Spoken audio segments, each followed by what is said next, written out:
Thank you, thank you. Is this on? The trade. We can trade. All right. So not a lot of people know me, so.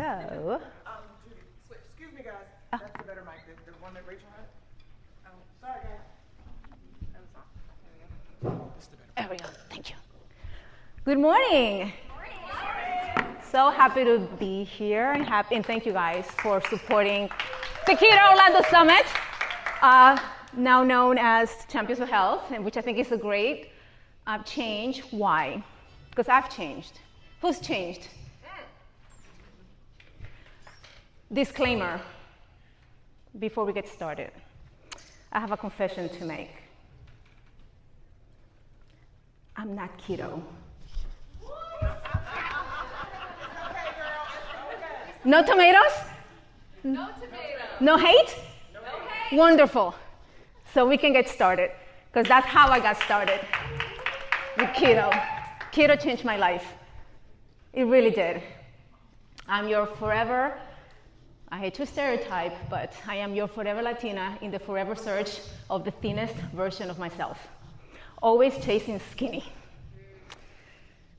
Who cares about health, right? As long as I'm skinny. So that was me my entire life. Yo-yo dieting, losing weight, regaining the weight, losing weight, regaining the weight. Why was I not capable of sticking to something? Come 2015, on another attempt for weight loss, because I saw my sister lose a bunch of weight. Hey sis, what are you doing? I want to do whatever it is that you're doing. So she was on appetite suppressants at that point, working with a physician, signed me up, medications, lost 30 pounds, close to 30 pounds in 3 months, starving myself. Did you hear that part? Starving myself. But who cares? I lost 30 pounds. That's what I wanted, right? So 2017, my mom passes away. I have a hysterectomy, and just life happens. I regain all the weight back. So 2017, I got introduced to keto at a boot camp, out of all places. They were hosting a 6-week challenge, and the dietary approach they chose was keto. That's the second time I've heard the word keto before. The first time was I work at a cancer hospital, and the first time was when I saw one of the nurses, and she was half her size suddenly, and again, what are you doing? I want to do what are you doing? And she goes, I eat a lot of butter. Doop. Walls came up, not healthy, dismissed her, until a year after, when I'm in this boot camp, they hand me these pamphlets, we're doing the ketogenic diet. Second time I hear it, I'm desperate at that point, I have gained all the way back, I need to get back on track, and why would they be endorsing a diet that's going to kill you? That was my thought process, so let's jump on it. Because of my history of yo-yo dieting, I did not know this at the time, but I had lost a lot of muscle. And what happens when you lose a lot of muscle? You lose your metabolic power. Yeah. So one of the things that gym was doing, they were raffling a glucometer. I didn't know what that was. Even though I'm swimming in a family of diabetics, I never seen a glucometer in my life. So I win the thing because I had to write an essay. Why do you deserve this glucometer? I'm like, well, you know, I am swimming in a family of diabetics, and my blood sugars are already high, even though my doctor didn't say anything about it. You know, it was 105. Hey, you're getting older. You just lost a couple of pounds. You know, the typical blah, blah, blah. So I win the glucometer, and one of the things you needed to do with this glucometer is track your blood sugars on a daily basis. And that's when things changed. Your homegirl here was diabetic, my friends. I was ranging in 130s, 140, 150 fasting blood sugars. How come my doctor didn't know this? How come no one told me? I never missed a doctor's appointment. Why? How did this happen?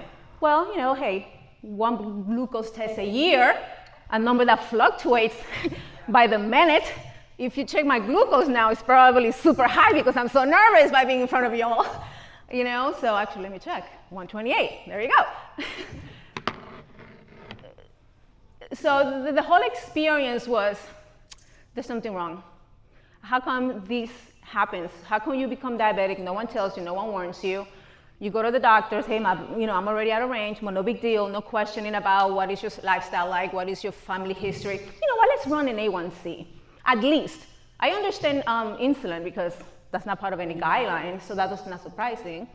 I didn't even know what insulin was, by the way, back then. Anyway, that's why I'm here. So I did the challenge. Who's been on a diet that if you don't see results within a week or two, even a month, you say, F it. Yeah. Guess what? Keto didn't work for me for like 5 months. And before I go, let's just go ahead and, pictures speak louder than words, don't they? So let's share some pictures. So that's who I am, by the way.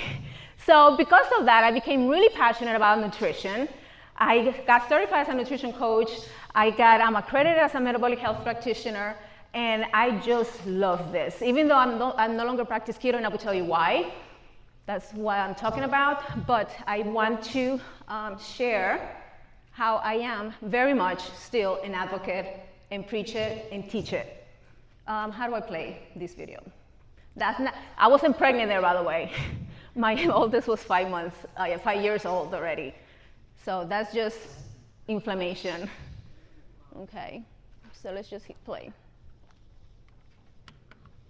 Stand tall, let go, break out of that shell. The world is waiting for you to shine. Release the strength you hold inside.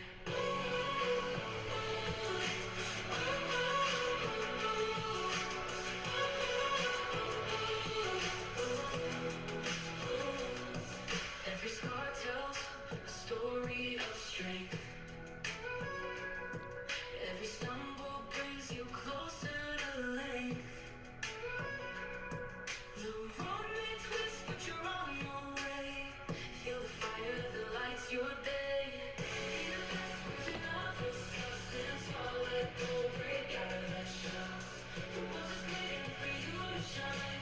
Release the strength you hold inside. All right, so that was what, 2022. I was 44, I'm 47 now, so it's been a few years. And I'm very thankful for that experience. So one day, throughout this entire journey, but first of all, again, once I started studying nutrition, metabolism, and health, I realized all the wrong things that I did. Why did I become diabetic in my mid-30s? Well, I don't know how long I had been. Let's just make that disclaimer. I don't know that. But once I got there, it made a lot of sense to me. When you lose weight fast, you lose muscle, and that's your metabolic engine. Not only does your metabolism slow down, so now you're slave to eating like a bird just to maintain, but you lose your metabolic advantage, meaning that you become glucose intolerant, because we know muscle is your biggest glucose sink. So with less muscle, you handle glucose not optimally. So, and then add to that the genetic predisposition. So it was like the perfect recipe for that diagnosis. So that was 2015 when I started. 3 months later, lost 30 pounds, starving myself, got a hysterectomy, mom died, and then just life. Because again, I wasn't looking at this as a lifestyle change. It was just another diet, another protocol to lose the damn weight, right? So 2017, got introduced to keto. Look at the date. That was February the following year. Wow. It took me over 4 months to lose weight on keto. Why didn't I drop the protocol like I had done so many other times when I didn't see results? Because out of fear of harming my body by following this high-fat diet that gives you a heart attack, I was learning, hey, this is not too shabby after all. This is actually pretty healthy. So I was so enamored by the science and what I was learning that I stuck with it regardless of not seeing results. But then when the results came, oh boy, I melted away really fast, as you can see in that picture. That was also 2018. That was at my leanest on keto. And as you can see, Hey, I've never seen abs before. I was very excited here. Do not talk bad about keto to me, my friends. Keto gave me abs. Okay? Keto reversed my diabetes. Keto helped me get out of 4 different medications. Keto stopped my migraines. Keto stopped my mood disorders. Don't you dare say nothing wrong about keto. Not on my watch, not in front of me. So, but then after 2018, 2019, I started not to feel very good. Okay, things were happening, but I was ignoring what was happening. I was finding the metabolic reason, the pathway, the mechanism as to why I was happy, why I was feeling the way that I was feeling. Like I was having mad heart palpitations to the point to have to recruit a cardiologist. Doc, am I gonna have a heart attack? Do I have a heart condition? It was like non-stop. I have to wear a halter, how do you call this, doc? A monitor for like 3 days straight, just so that I can monitor me and see what's wrong with you. And I did tell the doctor, Doc, I do follow a low carb diet. I know it is typical, you know, lack of electrolytes, the disbalance of electrolytes, you know, could that be the reason why I'm experiencing such bad heart palpitations? And of course, they don't know better. They're just looking at the labs, everything looks good, you're fine. Honey, all I needed to do was just pound the salt. That's it. But who knew? But anyway, so that was one of them. My migraines started to come back, and suddenly I started to put on belly fat. And at one point, I got it was an ultrasound for something, and guess what? I had a fatty liver.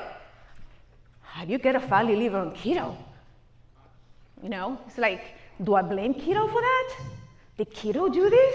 All of these questions were coming to my head, and I was just like, nope, it's not keto, just finding another reason. Until this day, I'm not claiming, let's just make that also the disclaimer, I'm not claiming that keto did any of this, okay? But what happens? Your homegirl got chubby again. I gained weight, and I'm like, at this point, what do? I'm already older, I know better, I'm already studying nutrition, I have better understanding of metabolism, I have choices to make. Do I modify my diet? Do I try something else? Just in the search of being skinny again. So I'm like, I have to be responsible, and I say, hey, I'm just going to love my body the way that it is. And I was okay with that, to have gained the weight, or I convinced myself that I was okay with that. Let's just be honest. Oops. So yes, that was when 2020, pandemic. Who gained weight during the pandemic? Huh? So I was very active at the gym. Gyms are closed now. So what happens when you have all of this energy output, all this energy demands, and suddenly it stops? But guess what doesn't stop? The way that you're eating doesn't stop. So I'm not burning the calories and the energy that I was in the past, but I'm still consuming the same amount of calories that I was in the past. A lot of us do not make that connection. So whatever got you to the weight that you're at, you have to maintain that, friends. So the slightest change that may even be, you may not even be aware of those changes, as you'll see as I continue through my story to teach you about these things through my journey. That things are happening within your body and that you don't even realize that are normal part of advancing in life. So at that point for COVID, I had something to attach it to. It was COVID, I'm not moving as much. I didn't realize it then, of course, but now I know if I'm not moving as much and my diet hasn't changed, I'm still eating the same amount of calories, I'm gonna start putting on weight. Later, I figured that I was perhaps becoming metabolically inflexible. I have been keto for so long, and let me tell you, I was pretty consistent and pretty, I'm not gonna call it perfect because there's no such thing as perfection, But my off-plan days were not really that bad. I mean, I was pretty consistent with keto. It's like people will come to me, oh, keto is not sustainable. I will fight you. No, it's not. I've been able to sustain it, with a random here and there. So I was like tooth and nail, a keto evangelist. No, okay? But then I got challenged. I got approached by someone that actually sells a supplement. And he's like bashing keto, and you should try this, keto is not sustainable, and blah, blah, blah, blah, blah. He convinced me. So I was gonna try this supplement and bring carbs back into my life. Because I got convinced that what I was going through perhaps could be that I'm becoming metabolically unflexible. It makes sense to me. Okay, physiologically, mechanistically, hey, let's give this a try. And here comes the carbs. So, and of course, I want to be responsible. I do have a history of diabetes. I am deadly afraid of carbs, by the way. Who has become afraid of carbs and carb phobics? Come on, be honest. Yes? Sugar, what? Well, carbs turn into sugar. But yes, I was that person, super scared. I'm already gaining weight again. I don't want to do this. I don't want to do this. So I was very responsible, keeping it to real food sources of carbs and having my supplement before, because if you have fiber before you eat a starchy meal, that slows down the digestion of the starch, so it made a whole lot of sense to me. Let me just try to play with this. And I like I said, I do have the gadgets, I'm a tracker, I'm a data tracker, and I wanted to do it responsibly, so I was testing. Make sure that my blood sugars, they don't spike too high, they're back 2 hours later, they're back to normal, blah, blah, blah. Okay, so those are just examples of the meals that I would typically eat. With the random, hey, it's once a month, faculty meeting at the hospital, they have cake. Just once a month, it's not gonna kill me. And I came to that. So there's not a whole lot of difference from that one to here, but I was still not, the weight was not budging. So what do I do at this point? I mean, look how inflamed, guys, I was. I mean, look at my face. At that point, it's not even about looks. I was feeling miserable. Every joint in my body was hurting. Every finger of my hands was hurting. My neck was always in pain. I was getting headaches. I was getting dizzy. It was just terrible. And then again, is it a diet thing? Or could it be something else? At that point, I'm still stuck into, is it my diet? Is it my diet? Is it that now that I'm eating way too many carbohydrates? And carbohydrates are inflammatory, sugar is inflammatory, sugar will give you, A, B, C. So I'm like, that now you went, everything that you did with keto, you messed it up. It's this tug of war, this fighting with myself. Is it my diet? Is it my diet? Do I change? Do I go back to keto? Which, by the way, I attempted to go back to keto many times. Because again, it's what worked for me. It's what worked for me. And we always want to default to what worked for me.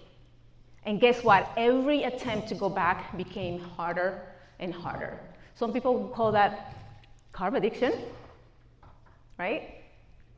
So it took also a lot of mental mindset work, the way that I view food, going back to physiology. Is it really the sugar? What happens when I eat sugar? Should I really be blaming the sugar for this?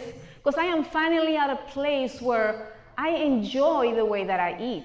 It's culturally relevant. I mean, I am Dominican, I'm from the Caribbean. There's always rice and beans in my house. Yes, I gave it up for 4.5 years, but I'm exposed to it. It's why it's important. When we have gatherings, family events, there's always all these cultural foods around, and I'm like the black duckling in the corner, not partaking. So I was really happy with having transitioned to bringing carbs back in, but then at the cost of what? Feeling like crap? So it was this constant fight with myself. What do I do? I mean, this was rock bottom. Look at how inflamed I was. I was miserable. It was March of 2024, spring break. I went to a vacation with my family, and I just didn't enjoy it. I couldn't walk. I was just in so much pain. So I said, that was end of March, I'm like, April 1st is the day. I'm gonna do keto for 1 month, I told myself. But not for weight loss, to reduce inflammation. I documented that on my Instagram the entire month. And in 1 month, I lost 8 pounds. I call it 8 pounds of inflammation because that's what it was. That's exactly what it was, inflammation.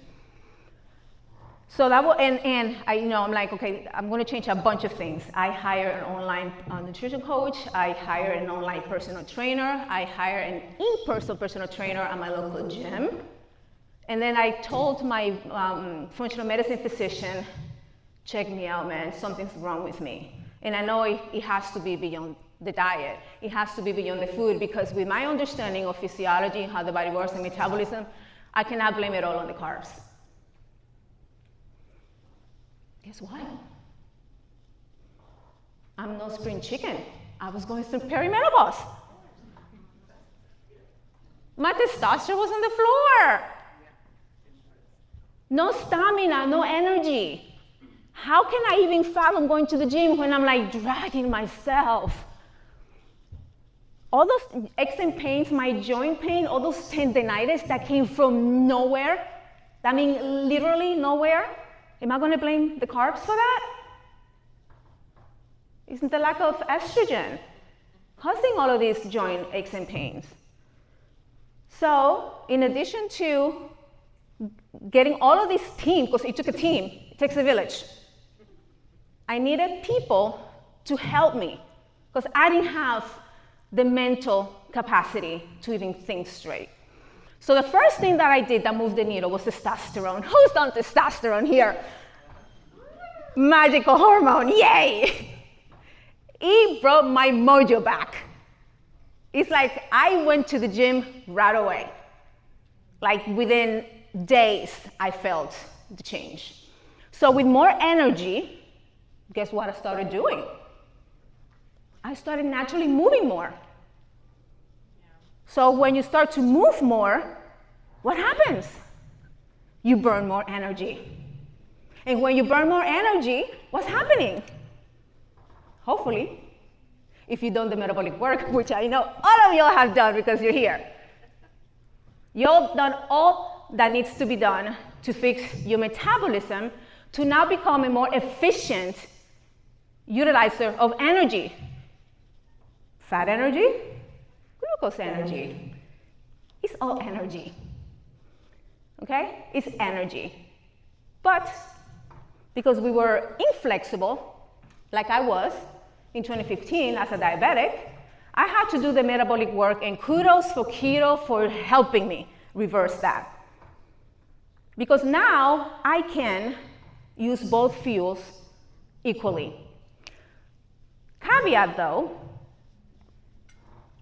it's not just about the food. Because if I start eating more carbs, but then I don't move, I don't have good muscles, this is not going to work.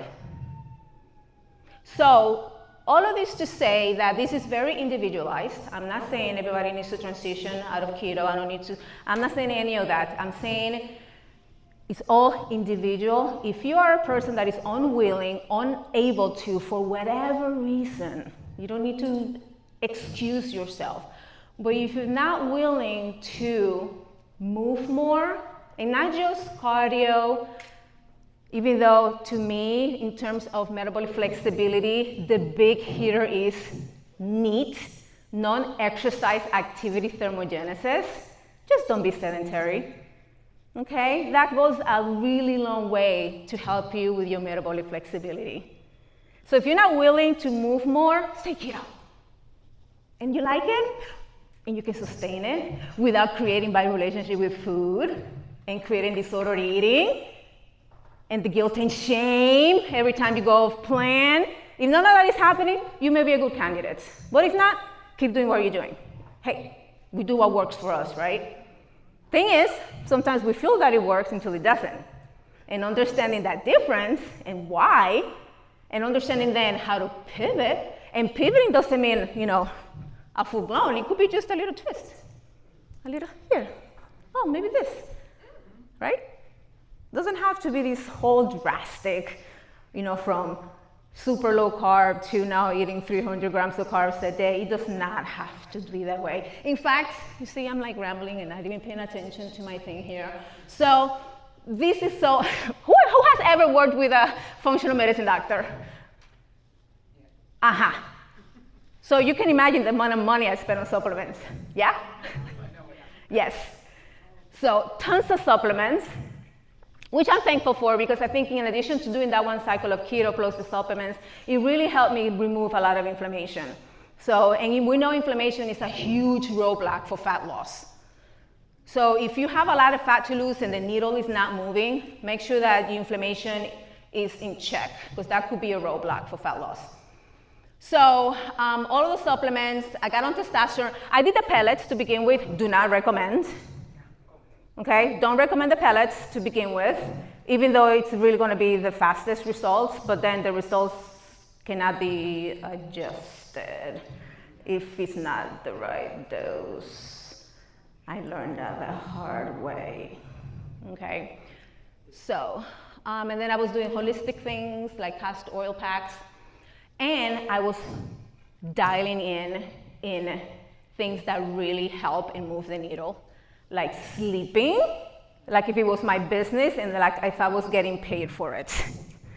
Okay, so another thing, if you want to become metabolically flexible, mind your sleep. Okay, don't expect miracles if you're not sleeping. I was tracking data, Aura is always giving me kudos for my great sleep scores. Yes, ma'am. How many hours do you recommend for sleep? I am very well, and I operate very well with 7. That is very individual, and it could be actually genetically driven, how much sleep you need. So you can give a trial, see how you operate with 6. And it's not the amount, by the way, it's the quality of your sleep. I see a lot of people come to me, so I don't have a problem, I sleep 10 hours a day. Okay, but how is your heart rate? How's your body temperature? Because if you're hot and you have high heart rates, that disrupts your sleep. So the quality of sleep is going to suffer, even though you're sleeping 10 hours. So biofeedback, how do you feel? And if you have wearables, this is not as accurate as an Apple Watch, but it gives you a ballpark. So track what you have. As inaccurate as these things are, the trends teach you a lot. Okay, so don't get so caught up on the numbers. Just track some data and see what works best for you. Here we go again with doing what works for you, right? And I was tracking my food. Hey, I want to be responsible. I don't want to be eating 300 grams of carbs. I have a history of diabetes. And carbs could be a little bit addicting, so I got to keep myself in check. So that was one of the tools that I used to keep myself accountable. I would track everything that I would eat, measure, weigh it, and track it. Something that I want to point out. I'm not starving myself here. This is not a low-calorie diet. I'm a fan for metabolic flexibility, to train the body to eat more and not gain weight, versus being stuck in eating little just to maintain. That is purgatory, if you ask me.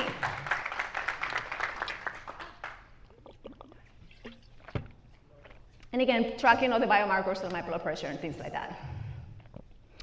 And putting the work at the gym. Okay, lifting heavy. You ain't gonna see me with a 5-pounder dumbbell.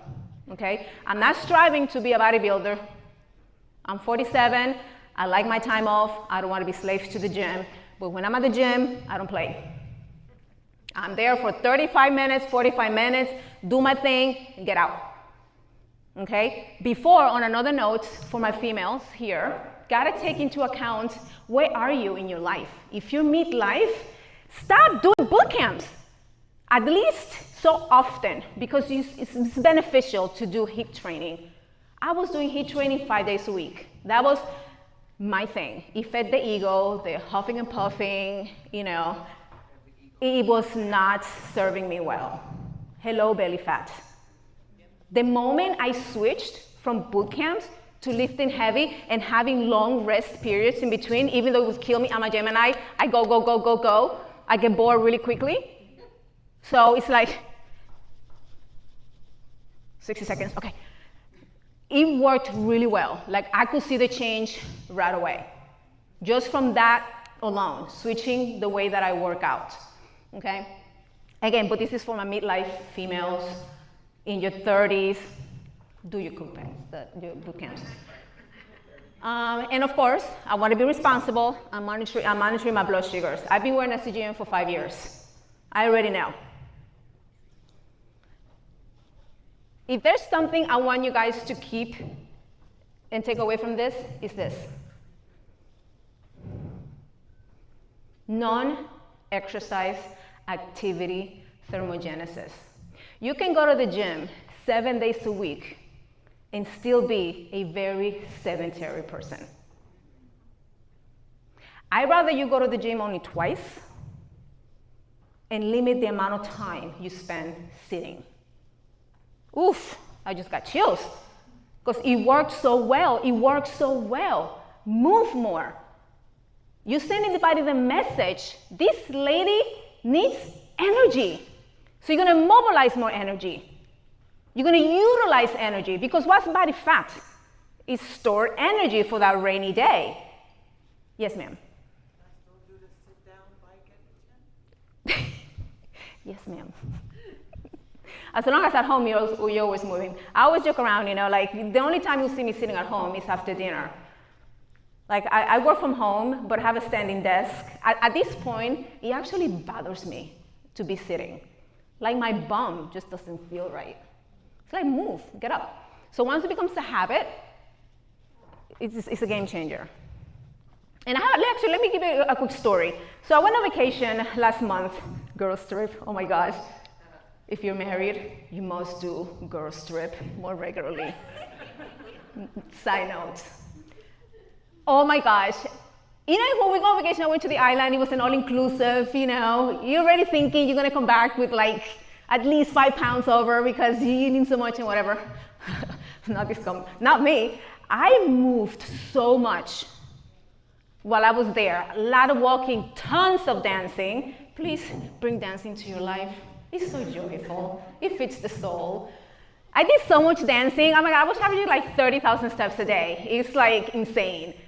I lost 6 pounds in a week while I was away. And that is all from moving. Guys, I did not restrict food. And I was drinking alcohol. So how does that happen? I was moving. I was on the move. Not to mention cortisol is down, I'm having a grand old time without the husband and the kids, So, oh my God, I'm recording this. Husband, I'm sorry. But anyway, things that have been game changers for me, probiotics, of course, the fiber, I'm using yerba mate. Oh, by the way, those are the supplements that I got approached about during COVID. That got me to start eating carbs because I got challenged by the person selling them to me. I still use the supplements. And of course, I call this my protein building duo. I prioritize protein. I want to build muscle. I'm 47. I want to get to my 50s, not just as lean as I possibly can, but as more muscles as I possibly can. Because if you switch your mindset from being skinny to being more muscular, skinny comes for the ride. Right? And guess what? You get to eat more and not gain the weight. Right? That's another tip, if you will. How can I eat more without fearing that I'm going to gain weight? Put that energy to good use. And how do you do that? Move. So when I eat more carbs, those are the days that I'm going to hit the gym really good. Because I want to put that glucose to good use. I want that insulin to shuttle that glucose right into my muscle. And with me lifting heavy, I'm stimulating that muscle tissue with proper nutrition, aka protein, because it's not just about lifting, you need the building blocks. So you need the protein, and boom. Other supplements that I use, I switched to allulose. Allulose, there's a lot of research behind it, how we can stimulate GLP-1. So I'm doing all the supplements that claim to stimulate GLP-1s. I'm doing it, no shame.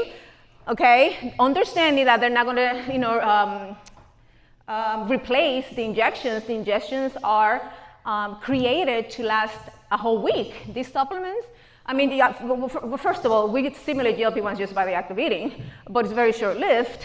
And then you add the supplements, this is a little bit like a little support, but it's not magic either.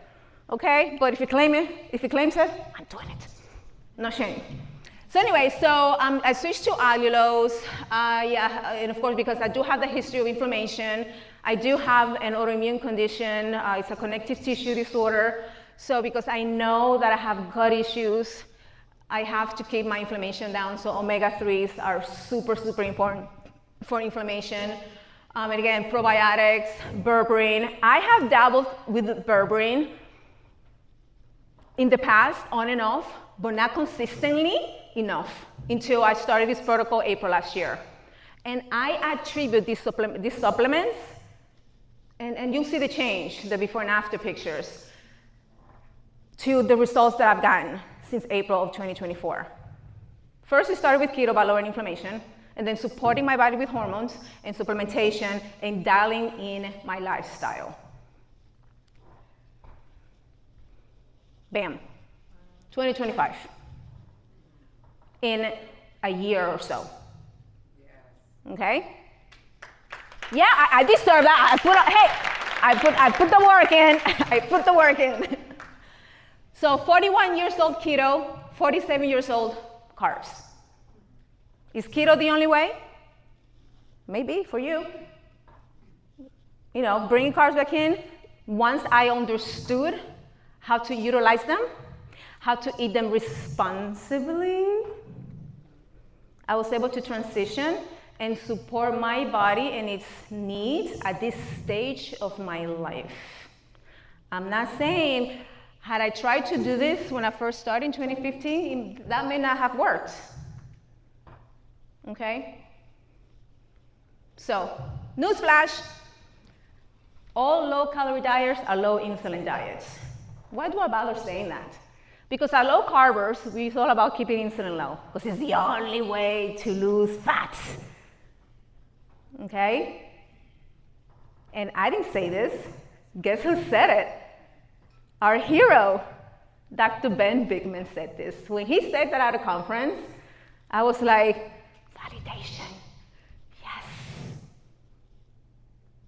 So you can modify your keto lifestyle if you feel like you need to. Again, this is not to say you need to do this, but if you feel like it for whatever reason, okay, just understand that all low-calorie diets, and guess what keto is? When you've cut a whole group of foods, if you will, you're cutting your calories. And I know, believe me, I was a keto evangelist. I know the whole thing. Calories don't matter. It's all about the hormones. I used to teach this. But the reality is, we are cutting calories when we do keto. That's one of the mechanisms as to why you lose the weight. Okay? So, you can do vegan. That's why all diets work. How studies show this. All diet works until they don't, because you don't follow them. I love this. Who loves this graph? Who's seen it before? Thank you, Dr. Canberry, another one of our heroes. I didn't make this up. Just like I didn't make up the all low-calorie diets, our low-insulin diets. Our hero said it. One of our heroes, another one of our heroes created this graph, which I love. What do we do when keto stops working? We want to keto harder. How about going a little bit the other direction? Who knows? Who knows? It's a big spectrum. It's a lot of ways to play this game. But if you drop the dogma and we drop the, oh my God, the fear, if you will, your eating lifestyle can be that much more enjoyable if you feel like you need to. Okay? However, we must achieve some level of metabolic flexibility, which we all have done here. Okay, so what is metabolic flexibility? Another one of our heroes, he's transitioning out of being a low-carb advocate. Who knows Dr. Naiman? Naiman? Ted Naiman? The PE diet? Anybody? What? Am I at a low-carb conference? Well, Ted Naiman, the PE diet. He works very closely with Dr. I can never pronounce his full name, Ian Felds. He's the creator of the Diet Doctor before Dr. Scher took over. But anyway, so this is how he describes it. So metabolic flexibility is about having the storage capacity or the room to put energy away. Meaning you're still lean enough that you still have room in your fat cells subcutaneously to put on more energy away. Once those storage facilities become tapped full, then you become inflexible. Because the cells go like, honey, I'm still trying to digest food from yesterday, and you're feeding me again? I cannot handle this, I don't have the room, I don't have the space, go somewhere else. And where does it go? If you're medically inflexible, it goes to your viscera. And once your viscera is full, then it goes to your bloodstream and it just stays in your bloodstream, and that's called high triglycerides and diabetes. Okay, so to reverse that, reverse engineer. Do something to empty those storage places. I always use the analogy with my clients that you have the refrigerator fully stocked. Once that's over and done, you go to the pantry. Once the pantry is all empty, then you go to your deep freezer in the garage. A lot of us keep restocking our refrigerators when we have a deep freezer full of food. Okay, so we need to have that in mind. How do I empty my energy storage facilities, if you will? And here we go again. You have choices. The amount of energy that you consume is one way, or the amount of energy, the output of energy is another way. I like to do half and half. Why? Because I like eating. I already come from starvation diet history, and I don't want to do that to my body anymore. I already trained it where I can eat 2,300 calories a day and maintain. I don't want to go back to eating 1,000 calories just so that I can maintain. Okay? So, always having that visual. How is my liver doing?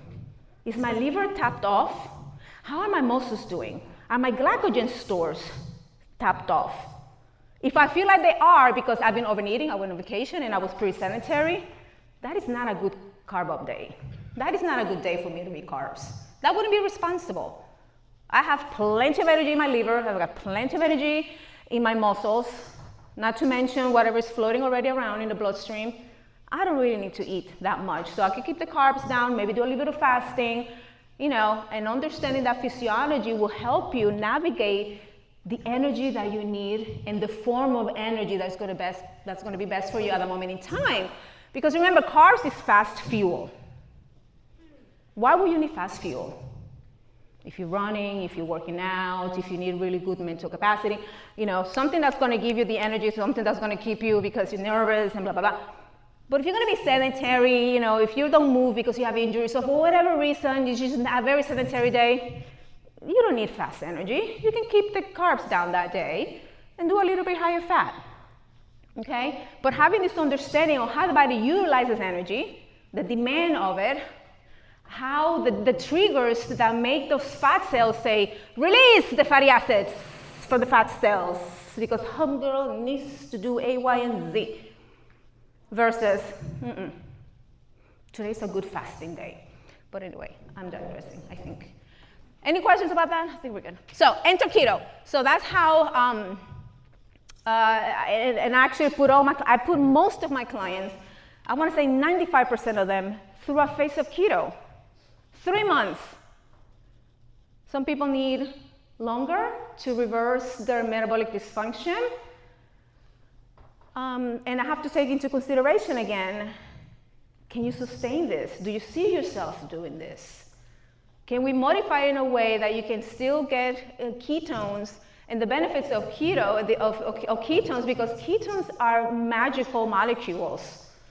It's not just a byproduct of fat oxidation. They're signaling molecules. They have power. They speak to organs and tissues in the body. The body uses it as energy. Okay, so there's a lot of benefits from having ketones in your body. And that may be actually the reason why you choose to do keto long term, where ketosis is actually almost like a really long-term protocol. It's no longer a protocol, actually, it's a lifestyle. You no longer use it as a protocol like I like to use it. I tell my clients this is a therapeutic intervention. That's how I call it.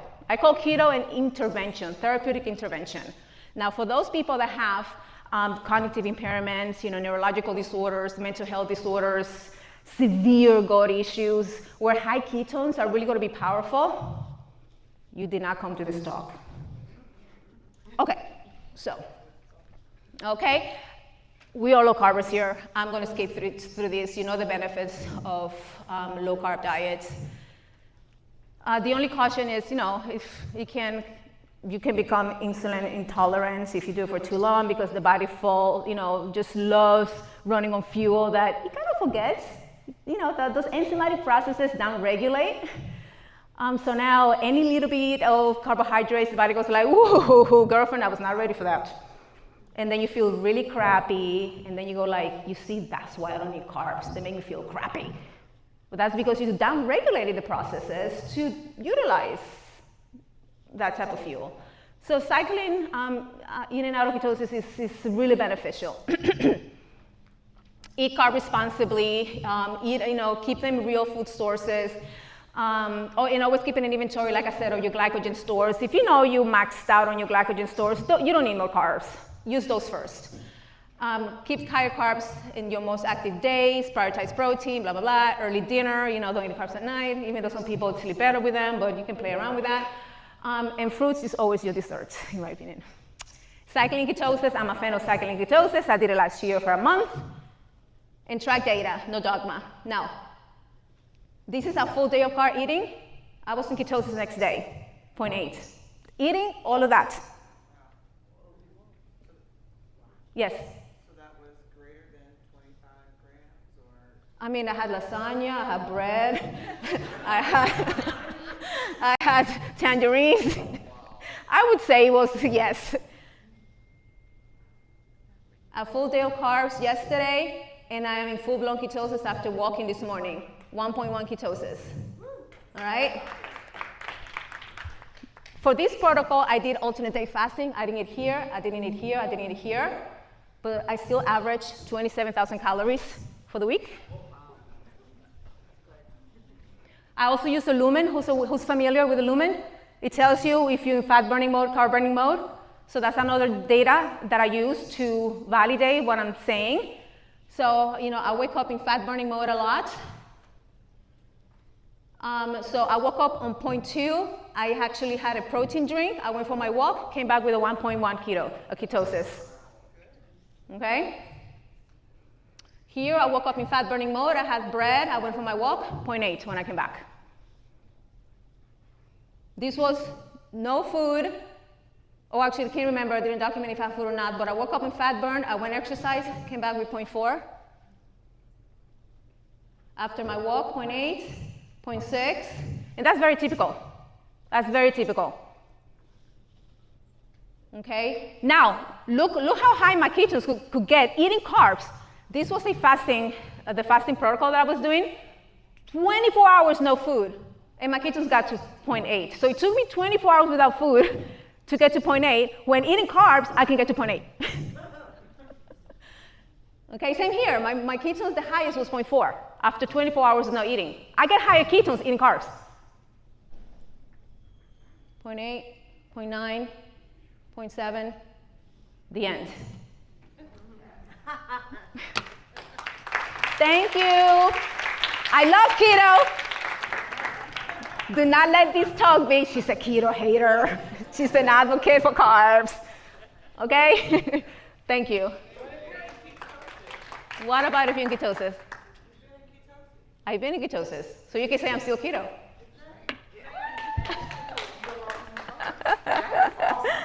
Can I ask a question? Yes. Because you shared you were taking a bunch of supplements. So your meal plan also included all those supplements. It wasn't just eating food. Yes, I will say the yerba mate tea that I take can help you get in ketosis. Right. Disclaimer, so yes. Because that's my thing is seeing the amount of supplements you're taking, that's an extra cost on top of the food, eating the carbs. Yeah, the supplements that I'm consistent with, like I just love my yerba mate tea. It helps me suppress my appetite, and I have a huge appetite, especially with carbs. When you bring carbs back in, appetite does go up. So that's one tool that I use to help me with my appetite is yerba mate tea. Yes. Support that? Is that something that you'll be vending with us tomorrow? No. No.